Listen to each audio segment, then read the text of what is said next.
China is so affordable that people say, oh, the people are a bit ignorant, they're a bit rude. Cashless. Hi guys, welcome back. We're on tour Dridgers. If you're new here, we're a full-time travel couple from the UK. In this video, it will be our true reaction to our first visit in China. And we're going to answer some questions and just tell you all about our whole experience there. Come and join me, Ben.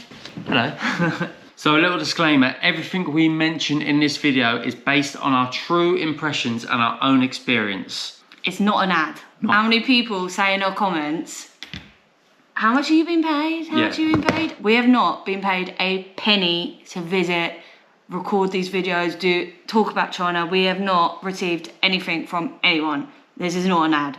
Now you know. Right, let's crack on. I'm going to read from my phone a little bit here, so you might be like, that's a bit unprofessional. Well, I am unprofessional, that's what I do. So, these are things that we were told before we visited China, and then we're going to elaborate on the actual reality of it. So, number one, we're being watched. That's basically what people say to you. You're not being watched.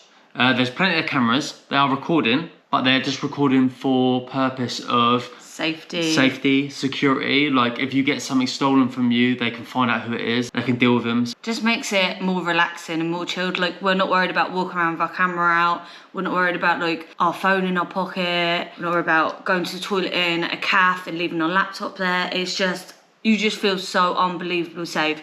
And we were riding around on these bikes for hours with our phone, GoPro, everything in the basket at front. You could like literally grab it, and it's such a no relaxed, one cares. It's such a relaxed, nice place to be, China. Peaceful way to live. Yeah, it feels really safe. Right on to it. Number two is it's unsafe. If you've watched the series, you'll probably know our first episode. First video. We got the nickname the Night Walking Couple and Billy Billy. That's because, we did walk from, not the airport, but quite a long distance at 5 in the morning, 5 a.m. I think it was about 2 hours we walked. Yeah, and honestly, felt so safe. We didn't really see anyone. Anyone we saw was like going for a jog or just like going to work. There was like no drunken people. There was no like homeless people lying on the street. Like no one cared that we were there. We had the ultimate first impression for our own safety in China on our very first day. This one, right, this was given to me by my uncle that has visited Beijing before, right? He told me the food isn't that great. That was totally wrong, right? The food is amazing. My God. The food is fantastic. The Peking duck, you know when you go to bed and you think about food, that is what I think about. Massive. I had like this duck spring roll and I was so gutted I bought one and had to share it with Ben. It was so good.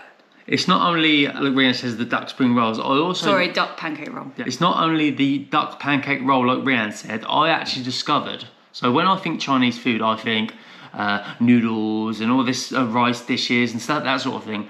And I discovered that China have the most amazing pastries I've ever tasted. On the side of the street, you have these like stores and they're selling like freshly cooked pastries. And some of them were so hot.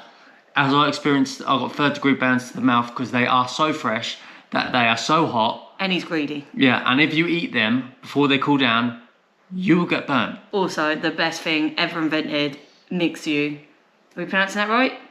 It's actually pronounced Mishu, I believe. I think we're saying it wrong, but I think it's Mishu. The whole series like it. But the ice cream, oh my God. The cone, the ice cream. I reckon we had one every day. They were so good.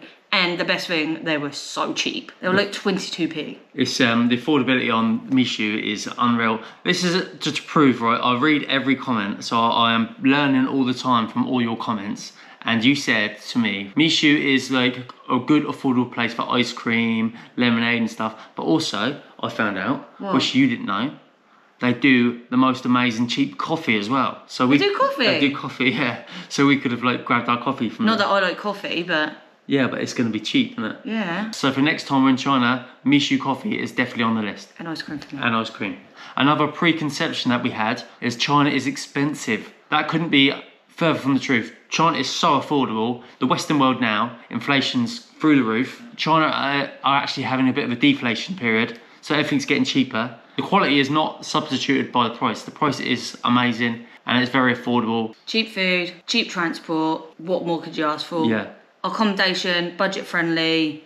You get everything you need, your good Wi-Fi, your good AC. That's what I would say. I would say food, transport are the same as anywhere in Asia. Southeast Asia, Thailand, all that stuff. It's about the same. Accommodation, a little bit more. Another one, people are rude, right? So when you talk about China, the people say, oh, the people are a bit ignorant, they're a bit rude.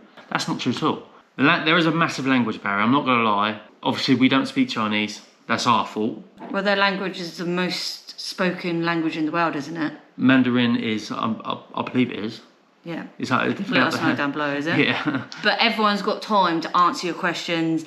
If you're in the UK and say I was a foreigner going on a train or a bus and I couldn't speak English, they probably wouldn't give you the time of day and just kind of wave you off. They wouldn't be as patient as they are with us. No, in China, they literally, I was like, we couldn't get, like, sometimes we got stuck and I was like, oh, don't worry, we're going. But we weren't. They would stay with you and help you until you get to whatever you wanted to achieve in the end. And also, everyone's got like a translation device or a translation on their phone. There's always ways to help. So everyone's even if they can't speak the language, they're always trying to help.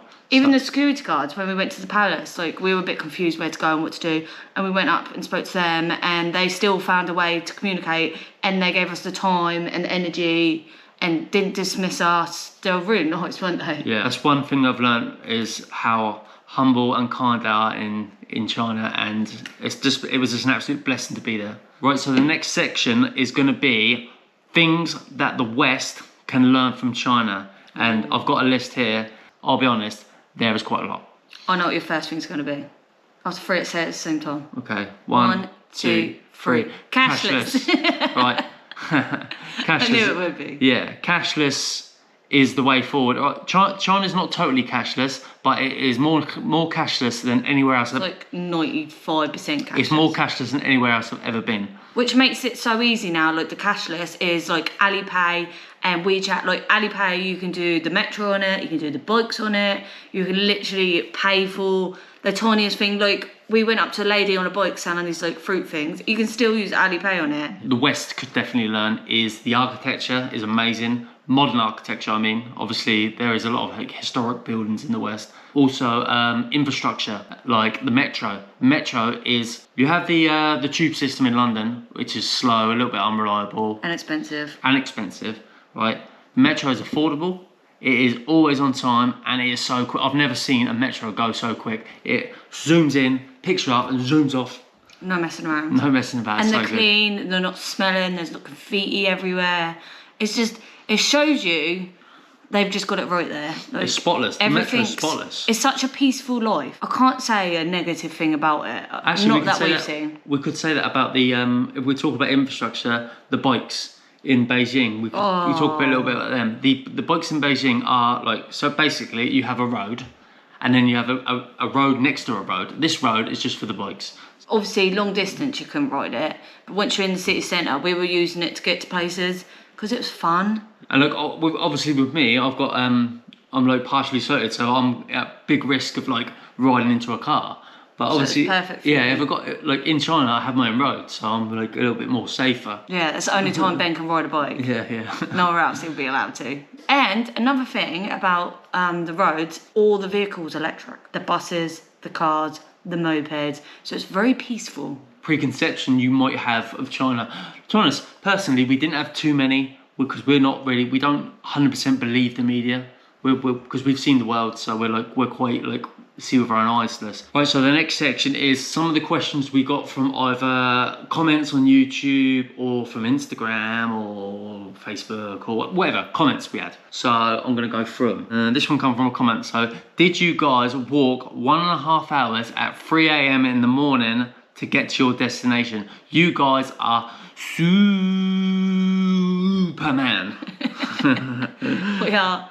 No, we just do stupid things like that. Instead of like sitting in the airport and waiting a few hours for the metro to open, we decided to jump on a bus that got us close to our destination.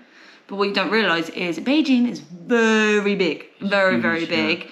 And once we got off the bus, we still had over an hour walk. Yeah, and you think people that have been travelling full time for 3 years, they might learn to pre-plan and plan ahead. But we haven't. It's boring, isn't it? Yeah.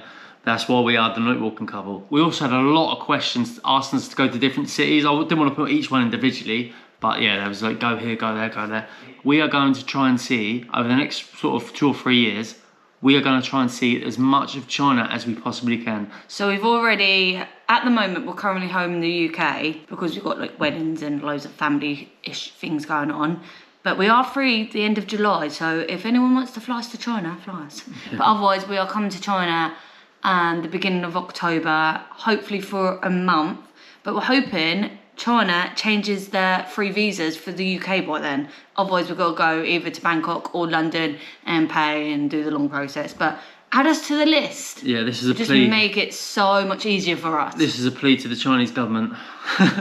If you're from the Chinese government, add the UK to the list. So some people struggle a little bit with our accent and ask us where we're from in the UK. So we are both born and bred in the town of Portsmouth. Say town, is a city, right? In the city of Portsmouth in Hampshire on the south coast of England. We're about a little bit over an hour train ride to London. So yeah, on the south coast. Quite common, like, no. Yeah. Mate. I think Reanne's got a little bit more of a twang because her family are from like Norfolk area. I've never lived in Norfolk. Yeah, but Reanne's got more of a Norfolk twang because there was people in the comments that say, "Are you from Norfolk?" I say, really? Yeah. Oh. And that's good because Reanne's got that little twang she picks up of her parents. But This is weird. I don't ever read the comments on YouTube, so this is Ben's job because I would have quit YouTube like years ago if I read them because I take things too to be honest, seriously. they're mostly positive. Yeah, but this one, have you been testing the food in China for lead? It's a wise thing to do. So this is why Ben's good at comments because this is Ben's response to it. Yes, I wave my metal detector over it before I eat it. Always. Can't go anywhere without a metal detector. I don't know what that's all about, but this is why Ben does the comments, because he just makes me laugh. It's probably a bit of propaganda, I would have thought. The biggest question we get asked, and we get this asked on almost every single video, and it gets a little bit boring, but to be honest, it is what it is. How much did the Chinese government pay you? Right? The answer is £1 trillion. We wish. No, as Reanne said earlier, we didn't get paid at all. We've never been paid. This is our honest and truthful experience of the country.